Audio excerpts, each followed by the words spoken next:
அனைவருக்கும் வணக்கம். இன்னைக்கு தற்போதைய சூழ்நிலையில தமிழ்நாட்டுல இருக்கக்கூடிய ஆட்சியாளர்களுக்கும் மத்திய அரசாங்கத்துக்கும் ஒரு மிகப்பெரிய பிரச்சனை போயிட்டே இருக்குது. என்னன்னு சொன்னா தேசிய கல்விக் கொள்கை. இல்லையா? தேசிய கல்விக் கொள்கை மூலமாக இந்த 2152 கோடி ரூபாய் தமிழ்நாட்டுக்கு ஒவ்வொரு வருடம் கொடுக்கக்கூடிய அமௌண்ட்டை நாங்க தரமாட்டோம். அதாவது தேசிய கல்விக் கொள்கை, அதன் மூலமாக இருக்கக்கூடிய மும்மொழி கொள்கை, இதெல்லாம் நீங்க ஃபாலோ பண்ணல அப்படின்னா உங்களுக்கு இந்த அமௌண்ட்டை கொடுக்க மாட்டோம் அப்படின்னு சொல்லி ஸ்ட்ரிக்டா சொல்லிட்டாங்க. இது ஒரு மிகப்பெரிய பிரச்சனையாகவும் போராட்டங்களாகவும் பயங்கரமாவே போயிட்டு இருக்கு. நான் ஒரு எஜுகேட்டரா, அரசு உதவி பெறும் பள்ளியில் படிச்ச ஒரு மாணவனா இதை பற்றி கம்ப்ளீட்டாவே என்ன நடக்குது, உண்மையிலே இது அரசியல் ஆக்கப்படுதா, சோ இந்த கல்விக் கொள்கையில இருக்கக்கூடிய சாராம்சங்கள் சரியா தவறா, இது ஏன் இம்ப்ளிமெண்ட் பண்ணணும், இது தமிழ்நாட்டுக்கு சரியா தவறா அப்படிங்கிற மாதிரி ஃபுல்லாவே ஒரு அனலைஸ் பண்ணேன். அந்த அனலைஸ் பண்ணதுபடிதான் இந்த வீடியோவை உங்களுக்காக கொடுக்குறேன். சோ ஜென்ரலாவே சொல்ல போனா இந்தியாவுல எஜுகேஷன் சிஸ்டம், அரசாங்கத்தால் கொடுக்கக்கூடிய எஜுகேஷன் சிஸ்டம் சரியில்லை அப்படிங்கிறது எல்லாருக்குமே தெரியும். ஏன் அப்படின்னு நீங்க கேட்கலாம். என்ன அப்படின்னா இன்னைக்கு இவ்வளவு மெட்ரிகுலேஷன் ஸ்கூல், இவ்வளவு சிபிஎஸ்இ ஸ்கூல் வளர்ந்திருக்கு அப்படின்னு காரணம் என்ன அப்படின்னா, அதாவது அரசாங்கம் கொடுக்கக்கூடிய கல்வி சரியில்லை அப்படிங்கிறத நம்ம தெள்ள தெளிவாவே தெரிஞ்சுக்கலாம். அது மட்டுமில்ல, அதாவது ஒரு சுத்தம் சுகாதாரமாக இருக்கலாம், ட்ரெஸ் கோடாக இருக்கலாம், வேலை வாய்ப்புகளாக இருக்கலாம், ஒரு ஸ்கில் டெவலப்மெண்டாக இருக்கலாம். இது எல்லாத்திலையுமே அரசாங்கத்தால் நடத்தக்கூடிய பள்ளிகளுடைய தரமானது மிக மிகவும் குறைவு அப்படிங்கிறத யாராலையும் மறுக்க முடியாது. ஓகே, இந்த தேசிய கல்விக் கொள்கையினுடைய நோக்கங்கள் என்ன? கிட்டத்தட்ட 34 வருடம் கழிச்சு இப்படிப்பட்ட ஒரு தேசிய கல்விக் கொள்கை 2020 கொண்டு வந்தாங்க. அந்த தேசிய கல்விக் கொள்கையோட சேர்ந்துதான் மும்மொழி கொள்கையும் வந்துச்சு அப்படிங்கிறது உங்களுக்கு தெரியும். இந்த கல்விக் கொள்கையானது டாக்டர் கஸ்தூரி ரங்கன், அதாவது ஒரு ஹெச்ஆர் டிபார்ட்மெண்ட்ல ஒர்க் பண்ண ஒரு டாக்டர் கஸ்தூரி ரங்கன் அவர்களுடைய தலைமையில நிறைய எக்ஸ்பர்ட்ஸ் எஜுகேஷன்ல இருந்து, அதாவது அரசாங்க பள்ளிக்கூடத்திலிருந்து, மெட்ரிகுலேஷன் ஸ்கூல்ல இருந்து, அதுல உள்ள எக்ஸ்பர்ட்ஸ் எல்லாம் கூப்பிட்டு சோ என்னென்ன மாற்றங்கள் தேவை, அதன் மூலம் என்னென்ன கல்வியில நம்ம இந்தியாவில இம்ப்ரூவ்மெண்ட் கொண்டு வரலாம் அப்படிங்கிறத பேஸ் பண்ணி ஒரு ரிப்போர்ட் எடுத்தாங்க. அந்த ரிப்போர்ட்டின் பேஸ் படி தான் இதை இம்ப்ளிமெண்ட் பண்ணணும் அப்படின்னு சொல்லி 2020 கொண்டு வந்தாங்க. ஓகே, சோ இந்த கல்விக் கொள்கையில என்னென்ன சாராம்சங்கள் இருக்குது, சோ அந்த சாராம்சங்கள்ல அது நமக்கு தேவையா, என்னென்ன தீமைகள் இருக்கு, நன்மை என்ன இருக்கு, எதற்காக எதிர்க்கிறாங்க அப்படிங்கறத கம்ப்ளீட்டாவே பார்ப்போம். ஃபர்ஸ்ட் சொல்ல போனா, அதாவது 5th வரைக்கும் லோக்கல் லாங்குவேஜ் அல்லது தாய்மொழியில படிச்சுக்கலாம் அப்படிங்கிறது இருக்கு. இது யாருக்குமே எதிர்ப்பு இல்லை. ஏன்னா தாய்மொழி எந்த பாதிப்பு இல்லாம நம்ம படிக்கிறதுக்கும், அந்த குழந்தைகளுடைய அண்டர்ஸ்டாண்டிங் பவர் படி அதை கொண்டு போறதுக்கும் இது கரெக்டா இருக்கும். அடுத்ததா பார்க்கும்போது அதுதான் இங்க என்ன வருது அப்படின்னாச்சுன்னா, 6th இருந்து 8th வரைக்கும் அதுல என்ன மென்ஷன் பண்ணிருக்காங்கன்னா எக்ஸ்பெரிமெண்டல் லேர்னிங் அப்படிங்கிற மாதிரி சொல்றாங்க.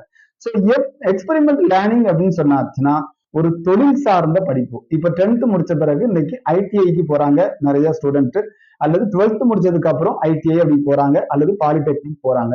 சோ இந்த மாதிரி ஒரு சார்ந்த படிப்பு தான். இப்ப எக்ஸாம்பிளா சொல்ல போனா கார்பெண்டிங், பிளம்பிங், எலக்ட்ரிக்கல், எலக்ட்ரானிக்ஸ், அப்புறம் திருப்பி கார்டனிங், மண்பாண்டம் செய்யக்கூடியது, கன்ஸ்ட்ரக்ஷன், பிஎஃப்எஸ்ஐ அல்லது இன்சூரன்ஸ், இப்படி ஒரு 39 துறை. சரியா? இந்த 39 துறைகள்ல உள்ள எக்ஸ்பர்ட் கிட்ட போய் ஒரு 10 நாள் வெக்கேஷன் ட்ரைனிங் அப்படின்னு சொல்லுவாங்க. ஒரு வருடத்திற்கு 10 நாட்கள் அந்த ட்ரைனிங் கொடுப்பாங்க அப்படின்னு சொல்றாங்க. இது ஒரு வகையில சொல்ல போனா நமக்கு ஒரு இன்டர்ன்ஷிப் மாதிரி. ஒரு இன்டர்ன்ஷிப் அப்படின்னு சொன்னா, அதாவது பிஇ, பிடெக் அல்லது எம்பிஏ டாப் லெவல் கோர்சஸ் எல்லாம் என்ன பண்றாங்க அப்படின்னா, அதாவது ஒரு குறிப்பிட்ட காலங்கள் ஒரு குறிப்பிட்ட கம்பெனில போய் டைரக்டாவே அவங்க இருந்து அங்க இருந்து ஒரு ரிப்போர்ட் கொடுக்கணும். சோ அந்த தொழில் பத்தி தெரிஞ்சுக்கணும். அதன்படி அவங்களுக்கு இன்டர்னல் மார்க் கொடுக்கப்படும். அதே போலதான் இங்க சோ ஒரு எக்ஸ்பர்ட்ட கூட்டு போய் ட்ரைனிங் கொடுத்து, ஓகே அவங்க எது ஃபியூச்சர்ல ஃபாலோ பண்ணிக்கலாம் அப்படின்னு சொல்லி ஃபண்டமெண்டல்ஸ் மட்டும் சொல்லி கொடுக்குறாங்க. சோ இது ஒரு தமிழ்நாட்டுல ஒரு மிகப்பெரிய விமர்சனத்துக்கு உள்ளாகுது. அதனுடைய பேர் ஒரு குறிப்பிட்ட வார்த்தையின்படி இதை சொல்றாங்க, அதுக்கு பேரு குலத்தொழில். ஆனா என்ன பொறுத்தளவுல, அதாவது 10th முடிக்கிறதுக்கு முன்னாடி ஒரு 6வதுல 8வது வரைக்கும் ஒரு வேளை இது லிட்டில் ஏர்லி அப்படின்னு நம்ம சொல்ல முடியும். ஏன்னா 6வது வகுப்பு படிக்கக்கூடிய மாணவனுக்கு ஒரு தொழில், என்ன தொழில் பண்ண போறோம் ஃபியூச்சர்ல அப்படின்னு சொல்லி அந்த டைம்ல ஒரு தாட் ப்ராசஸே இருக்காது. சோ அப்போ இது தேவையா அப்படிங்கிற ஒரு கொஸ்டினாக இருந்தாலும் கூட, சோ மத்திய அரசாங்கத்தின் மூலம் சொல்லக்கூடிய தாட்படி என்ன வருது அப்படின்னா, சோ பேசிக்காவே அவங்க தெரிஞ்சுக்கணும், அவங்க ஃபண்டமெண்டல்ஸ் தெரிஞ்சுக்கணும் அப்படிங்கிறது தான் இது குலத்தொழில் மாதிரி தன் தாய் தகப்பன் செய்யக்கூடிய தொழிலை செய்யணும் அப்படின்ற ஒரு அவசியம் கிடையாது. அல்லது அதே தொழிலை தான் அவங்க கத்துக் கொடுக்க போறாங்க அப்படிங்கிற ஒரு கான்செப்டும் கிடையாது. இந்த 39 துறை சார்ந்த தொழில்கள்ல எதுவையும் கூட அவங்களால செய்ய முடியும். அவங்களுக்கு சொல்லிக் கொடுக்கணும் அப்படிங்கிற பேசிஸ் எல்லாம் இருக்குது. எது அவங்களுக்கு இஷ்டமோ அதை அவங்க சூஸ் பண்ணிக்கலாம் அப்படிங்கிற மாதிரி இருக்கு. சோ இந்த குலத்தொழில், அதாவது தன் தாய் தகப்பன் செய்யக்கூடிய தொழிலை இங்க புகுத்தாங்க அப்படிங்கிறது முற்றிலும் தவறு அப்படிங்கிறது நீங்க தெரிஞ்சுக்கணும். ஓகே, அடுத்தபடியா பாக்குறோம் 3வது 5வது 8ஆம் வகுப்புகளுக்கு போர்டு எக்ஸாம். சோ இப்போ கூட பார்க்கும்போது இப்பவும் அதுக்கு வந்து நிறைய போராட்டங்கள் நடந்துட்டு இருக்கு. போர்டு எக்ஸாம் சொல்லும் போது எதுக்காக வைக்கிறாங்க அப்படின்னா கட்டாய தேர்ச்சி கிடையாது. சோ கட்டாய தேர்ச்சி அப்படின்னு சொல்லும் போது எக்ஸாம்ல சொல்லுவேன். இப்ப நானும் கூட அரசு பள்ளியில படிச்ச மாணவன் தான்.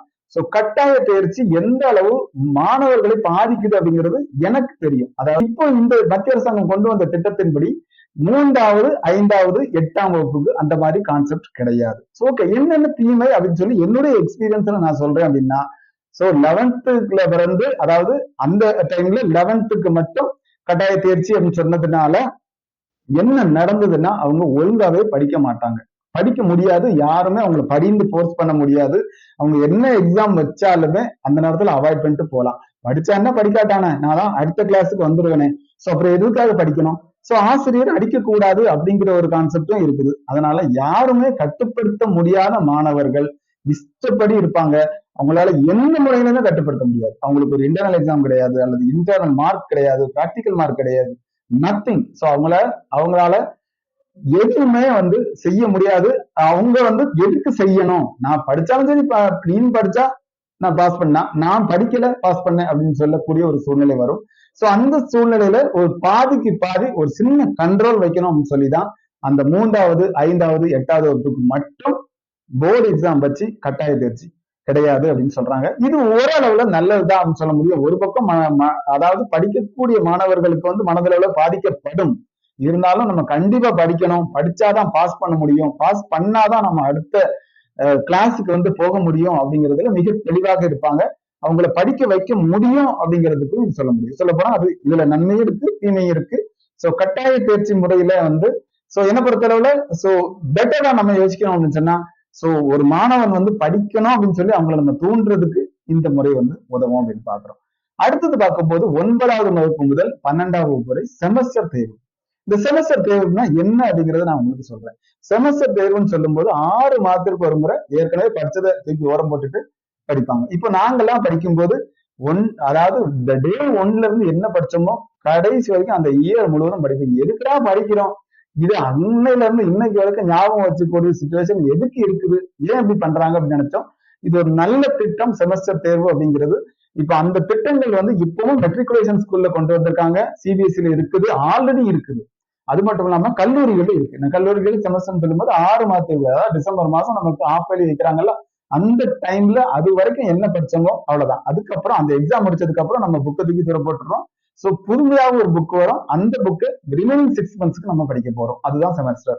சோ உண்மையில இந்த திட்டம் கூட ஏற்கனவே சிபிஎஸ்சிலையும் ஏற்கனவே வந்து மெட்ரிகுலேஷன்லயும் கல்லூரிகள்லயும் இது ஃபாலோ பண்ணிட்டு தான் இருக்காங்க. இது அரசாங்க பள்ளிக்கூடத்து மாணவிகளுக்கு ஃபாலோ பண்ணும்போது நிச்சயமாக உதவியா இருக்கும். ஏன்னா ஒரே படிப்பை திரும்ப திரும்ப திரும்ப ஒரே வருடம் படிச்சுட்டு இருக்கிறதுல அர்த்தமே இல்லை. சோ இந்த திட்டம் ஒரு அருமையான திட்டம் தான் சொல்லுவேன்.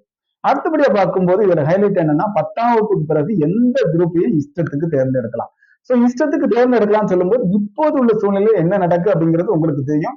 நான் அதையும் சொல்லிக்கிறேன். ஏன்னா 10ஆம் வகுப்புல நீங்க என்ன மார்க் மாணவர்கள் எடுக்கிறாங்களோ அதை பேஸ் பண்ணி தான் அவங்களுக்கு ஃபர்ஸ்ட் குரூப்பா, செகண்ட் குரூப்பா, இல்லை third group. First group maths அல்லது பயாலஜி குரூப் எடுக்கிறாங்க, இல்லாட்டி சயின்ஸ் குரூப் எடுக்கிறாங்க, இல்லாட்டி என்ன பண்றாங்க, ஆர்ட்ஸ் குரூப் எடுக்கிறாங்க. So based on the marks they are choosing the groups. But இனிமேல் அந்த மாதிரி இருக்காது. தேசிய கல்விக் கொள்கையின் மூலமாக அவங்க என்ன இது, ஃபார் எக்ஸாம்பிள் நான் 10th பிறகு 11th வந்து மேத்ஸ் குரூப் எடுக்கணும் அப்படின்னு சொன்னாச்சுன்னா எனக்கு மேத்ஸ்ல ரொம்ப வரும், அதனால மேத்ஸ்ல நான் எப்படி ஷைன் பண்ணிடுவேன் அப்படின்னா நான் மேத்ஸ் குரூப் எடுத்துக்கலாம். Even though I have taken very less mark, நான் குறைஞ்ச மார்க்கை நான் எடுத்திருந்தாலும் கூட மேத்ஸ் குரூப் எடுக்கணும்னு நினைச்சா எடுத்துக்கலாம். அதே போல நான் டாக்டர் ஆகணும், ஆனா தற்போதைக்கு சயின்ஸ் குரூப் எடுக்கக்கூடிய லெவல்ல நான் மார்க் எடுக்கல 10th, நான் சயின்ஸ் குரூப் எடுத்துதான் ஆகணும் அப்படின்னு சொல்லும் போது அந்த வாய்ப்புகள் எனக்கு இந்த தேசிய கல்விக் கொள்கையானது கொடுக்குறது அப்படிங்கிறதையும் பார்க்கிறோம். சோ இது ஒரு அருமையான இதுதான். சோ ஒரு பக்கம் மிஸ்யூஸ் பண்ணக்கூடிய வாய்ப்புகள் வந்து இருக்கு மாணவர் மாணவிகளால. ஏன்னா குறைவான மார்க் எடுத்துட்டு எதுவும் படிக்கிறான்னு சொல்லும்போது அதிகமான மார்க் எடுக்கக்கூடிய மாணவ மாணவிகளுக்கு சோ ஃபர்ஸ்ட் குரூப் அல்லது செகண்ட் குரூப் எடுக்கக்கூடிய வாய்ப்புகள் வந்து பறி போகலாம். ஏன்னா இத்தனை சீட்ஸ் தான் இருக்குது. சோ அப்படிப்பட்ட வாய்ப்புகள் வந்து பறி போகலாம். எல்லாருமே நல்லா படிக்கணும், ஃபர்ஸ்ட் குரூப் எடுக்கணும் அப்படின்னு நினைக்கக்கூடியவங்களுக்கு இது இது வந்து கொஞ்சம் ஒரு டிஸ்அட்வான்டேஜ் அப்படின்னு பாக்குறோம். அடுத்தது பார்க்கும்போது ஒவ்வொரு பாடத்திலும் கோர் நாலேஜ் வரணும் அப்படிங்கறதுக்காக நிறைய டெவலப்மெண்ட் பண்ணணும்னு சொல்றாங்க.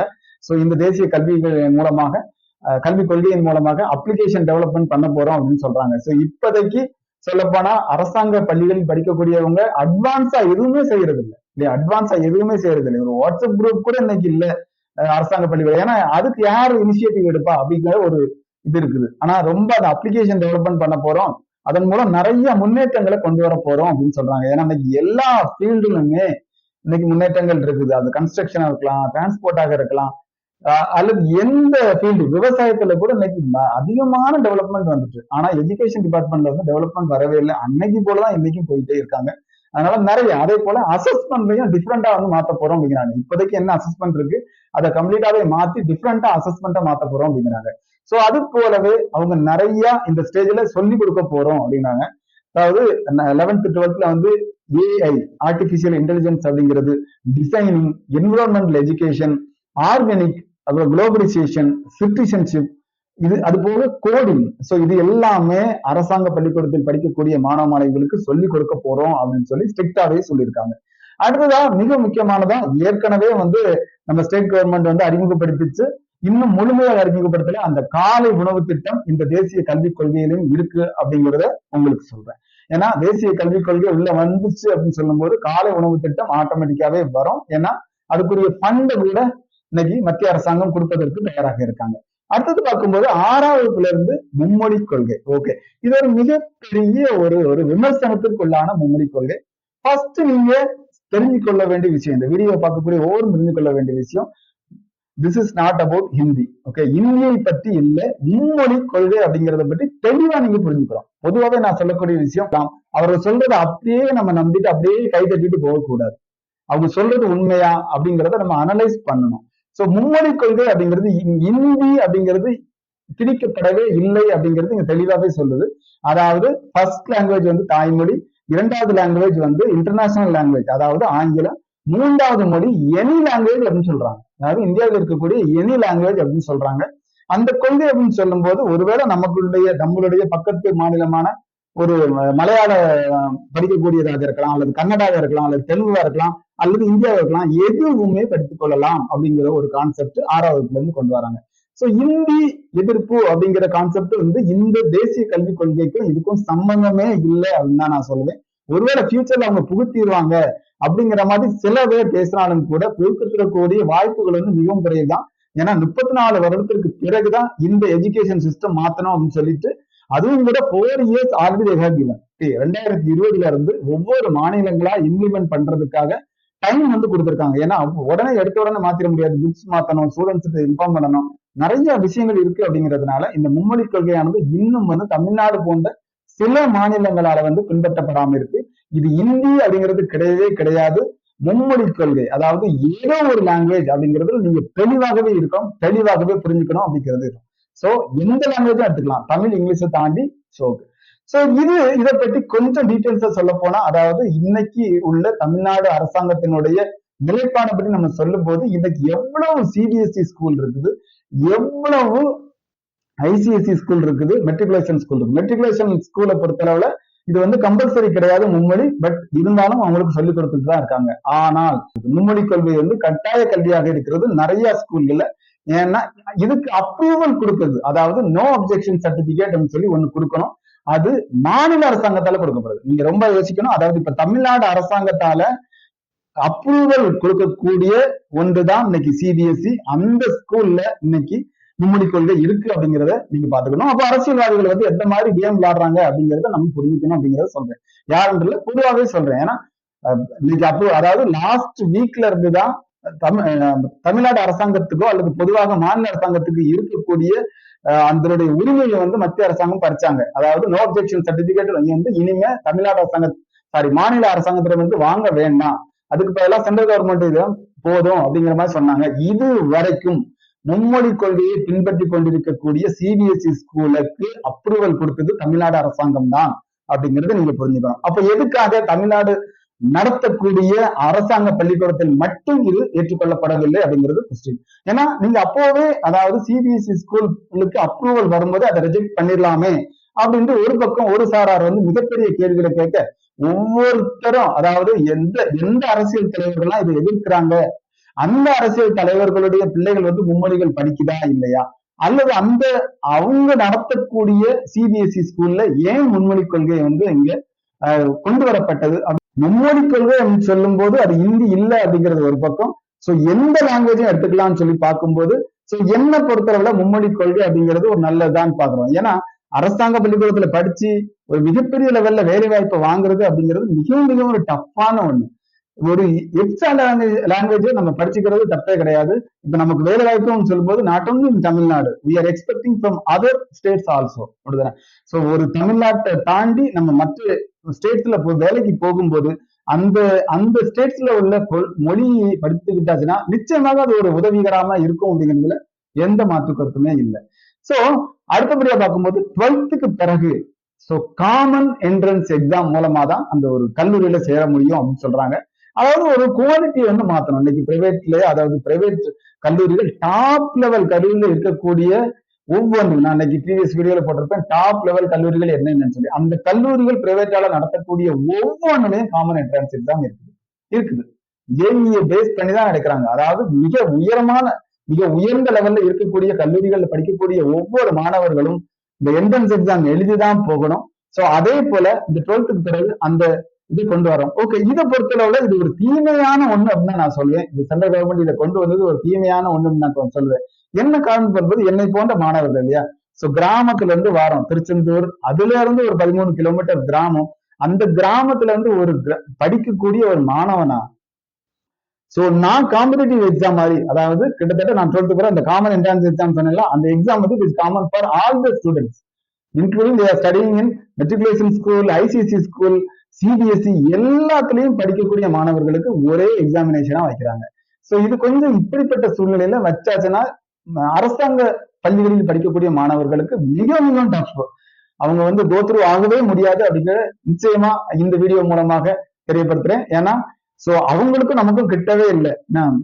மெட்ரிகுலேஷன் ஸ்கூல்ல படிக்கிறது எவ்வளவு குவாலிட்டியான எஜுகேஷன், அதே போல ஐசிஎஸ்சி, அதே போல சிபிஎஸ்இ. சோ இப்படிப்பட்ட பள்ளிகளில் படிக்கக்கூடிய மாணவர்களோடு சேர்ந்து அரசாங்க பள்ளிகளில் படிக்கக்கூடிய மாணவர்களும் போட்டி போடணும். நிச்சயமாக ஒரு தோல்வி அடைய வேண்டிய சூழ்நிலை வரும். சோ இதுக்கு நான் என்ன சஜஷன் சொல்றேன் இல்லையா, ஒரு குறைன்னு சொல்லும் போது அதுக்கு நம்ம எப்படி திருத்தலாம் அப்படின்னா, இந்த அரசாங்க பள்ளிக்கூடத்தினுடைய தரத்தை வந்து அதிகப்படுத்தணும். சோ இப்ப பொறுத்தளவுல அரசாங்கமானது இன்னைக்கு 60+40 அப்படிங்கிற ஒரு பெர்சன்டேஜ்ல அமௌண்ட் வந்து கொடுத்துட்டு இருக்காங்க. கிட்டத்தட்ட 2152 கோடி ரூபாய் இந்த திட்டத்தின் மூலமாக மட்டுமே கல்வி கூடங்களுக்கு கொடுக்குறாங்கன்னு சொல்லும் போது மத்திய அரசாங்கமும் வந்து செக் பண்ணலாம், ஒவ்வொரு அரசாங்க பள்ளிக்கூடங்களும் எவ்வாறு நடக்குது, என்ன தேவை இருக்குது, அதோட டெவலப்மெண்ட்டுக்கு என்ன இருக்கு அப்படிங்கிறத பார்க்கலாம்.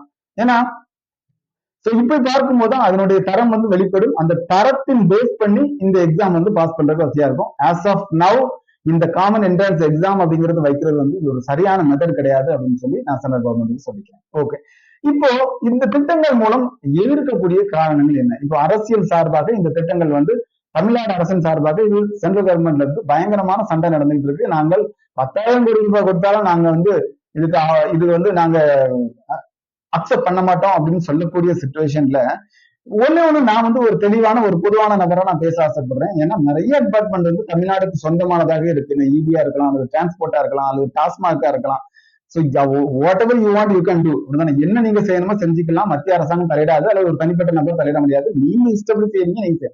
ஆனால் சில டிபார்ட்மெண்ட் இருக்கு, ஊரக வளர்ச்சித்துறையா இருக்குது, இல்லாட்டி அதாவது இந்த மாதிரி கல்வித்துறையா இருக்கலாம், இல்லாது எஃப்சிஐ அதாவது ரேஷன் கடைகளுக்கு உணவுப் பொருட்களை கொடுக்கக்கூடிய துறைகளா இருக்கு. இந்த துறைகள் எல்லாமே மத்திய அரசாங்கத்திடமிருந்து ஒரு குறிப்பிட்ட தொகையை மாநில அரசாங்கத்துக்கு கொடுத்துக்கிட்டு இருக்கு. இப்ப எக்ஸாம்பிள் சொல்ல போனா ஒரு குறிப்பிட்ட கம்பெனியில இருக்காங்க, அந்த ஒரு மேனேஜரா இருக்காங்க, சீனியர் மேனேஜர் என்ன சொல்றாங்களோ அதை செய்ய வேண்டிய கடமை. இல்லை அப்படின்னாச்சுன்னா அவங்களுக்கு கொடுக்க வேண்டிய இன்சென்டிவ் கட் பண்ணுவாங்க, இல்லாட்டி திரும்ப மெமோ கொடுப்பாங்க, இல்ல டிஸ்மிஸ் பண்ணுவாங்க. இல்லையா இருக்கு. மத்திய அரசாங்கம் இவ்வளவு அமௌண்ட் கொடுக்குது, அவங்களுக்கு உரிமை இருக்குது ஒரு குறிப்பிட்ட டிபார்ட்மெண்ட்ல. எஜுகேஷன் டிபார்ட்மெண்ட் இது மாதிரி நான் சொன்ன டிபார்ட்மெண்ட் எல்லாம் அவங்களுக்கு உரிமை இருக்கு. சோ இதை ஏற்றுக்கொள்வது மாநில அரசு தான். சோ சில மாநிலங்கள் மட்டும் தான், கிட்டத்தட்ட 28 மாநிலங்கள் வந்து இந்த இந்தியாவில் இருக்குன்னு சொல்லும்போது சில மாநிலங்கள் மட்டுமே இதை அக்செப்ட் பண்ணல. நிறைய மாநிலங்கள் 2020 இருந்து அக்செப்ட் பண்ணி அதை இம்ப்ளிமெண்ட் பண்ண ஆரம்பிச்சுட்டாங்க.